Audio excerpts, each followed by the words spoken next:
From Anshei Sphard-Beth Emeth congregation, it's time to take 10 minutes for Torah with Rabbi Joel Finkelstein.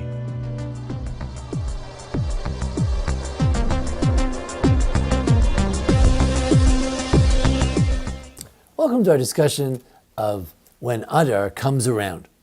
The Gemara in Tainis of Chavtes and Aleph 29a says that Rav says, great rabbi in the Talmud in Babylonia said, "Keshem shemishanichnas av mematim b'simcha, kach mishanichnas Adar marim simcha." Just the same as the way that when the month of Av, the sad month of Tisha B'Av, begins, we reduce joy.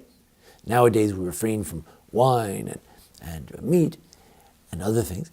So too, as Adar comes in, we increase joy. So there are a lot of questions about this. Number one, what do you mean kashem? What's the comparison? It's true, this one increases the sadness, this one increases joy, but why would you want to compare these 2 months altogether? Secondly, l'may nafka mina. What do I care that you increase joy? What does that mean? We know when it says you decrease the joy in the month of Av, we reduce interactions with Gentiles. We cut down in building things that are joyous, such as a wedding hall and things like that. As we said, nowadays we refrain from meat and wine. Today we refrain from bathing. We understand, but what does it mean? In what sense do we increase joy when Adar begins? So firstly, in terms of the comparison, the author of the Shevet Musar, in a book called Ora V'Simcha, he says, look, there is a comparison, and that is that the Beis Hamikdash was destroyed, the temple was destroyed because of our sins. Al azvam Torati. Why was the temple destroyed? Because we left the Torah. What happened on Purim? The opposite. On Purim, Kimu v'kibla Yehudim. On Purim, the Jews re-accepted the Torah, perhaps accepted it for the first time with full joy. And therefore, just like you have to worry about the loss of Torah on Tisha B'Av, so too you have to rejoice with the Kabbalah of the Torah, the receiving of the Torah, on this Purim time in this month. That's why it's compared. But still, in what sense is there a joy at the beginning of Adar?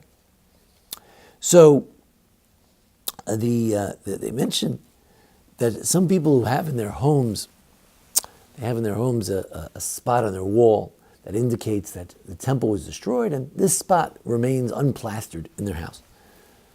So, but during Adar, they cover it up, and they put on there, Mishanichnas Adar, Marim Simcha. They write that when Adar comes, we need to have more joy. So that's one practical difference.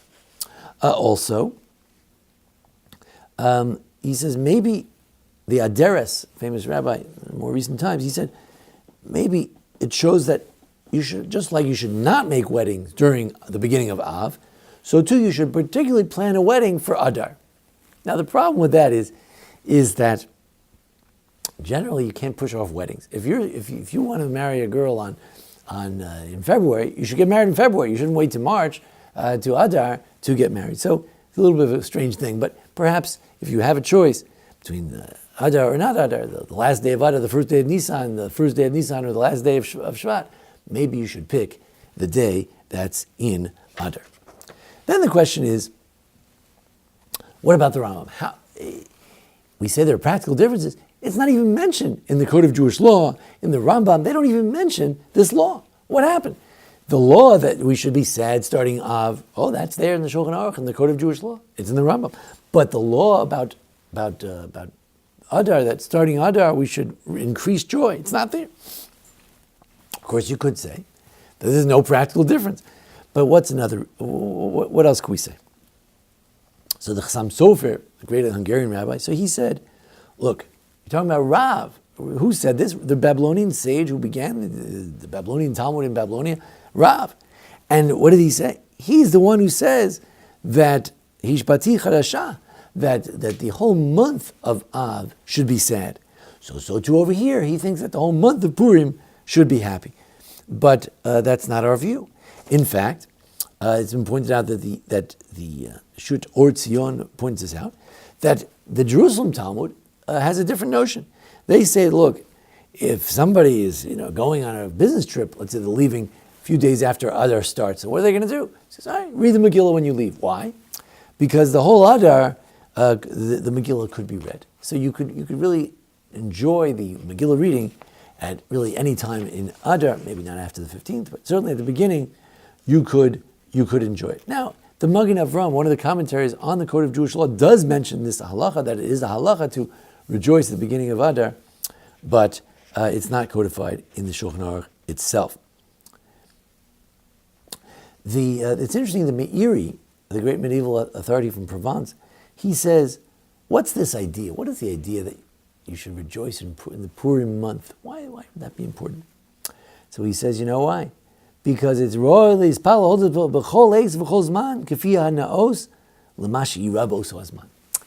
if you're in a time when the Jews were saved, you should be different. You should feel different. You should live differently at a time when Jews were almost saved, were almost killed, but they were saved.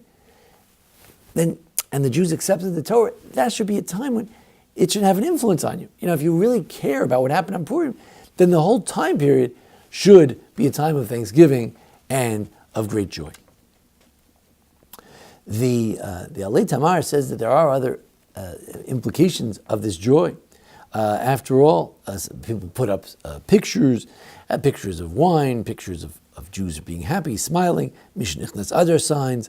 There were different customs. In Persia, there was a place where they had snow, and they would make a snowman, and they would bang they would call it Haman, and they would knock it down.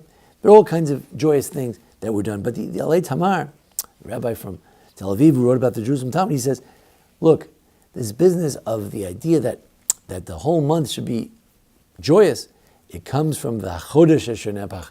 It says that this month was turned from sadness to joy. It says so in the Megillah. That's the proof for this entire concept.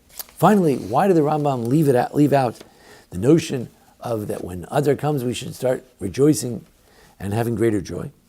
Because the Rambam holds that it's a mitzvah to be sameach kol yamav. It says in Hilchos Deos, Perek Aleph, Halacha Dalet, the Rambam already codified that a person should always be happy. So therefore, he doesn't want to put a special halacha that you should be happy in the time of Adar because we should always be happy. And as the Ramah says, Tov Leiv Mishteh Tamid, quotes the verse in Mishlei, in Proverbs, it says that it's good to have a heart of drinking all the time. You should always have a drunken heart, not actual drunkenness, but a drunken heart, of a heart that's as happy as you might imagine that someone is if they had a nice drink. The truth is, when you drink, you get depressed. But the person should have a heart that's similar to what people imagine is a drunken heart. You should always have that. That's something we should always have. And therefore, is really not something special just for Adar, but maybe Adar reminds us that mitzvah gedolios pasimcha, that as the Reb Nachman said, it's a good thing to rejoice all the time. And Adar kind of reminds us of that. If Av reminds us that there's not a temple, we need to think about that. Purim reminds us that it's good to be happy at all times, because even at a time when Jews were almost destroyed, things can turn around. Terrifying, in one blink of an eye, things can turn around, and Jews will have what to rejoice about yet again. Thanks for joining us here at the Anshei Sphard-Beth Emeth congregation for a discussion of Purim. Join us each week for a discussion of the Parsha and the holidays. And thanks to Jason Lefkowitz, our producer. Thank you. This has been 10 Minutes for Torah with Rabbi Joel Finkelstein. To learn more, visit asb.org.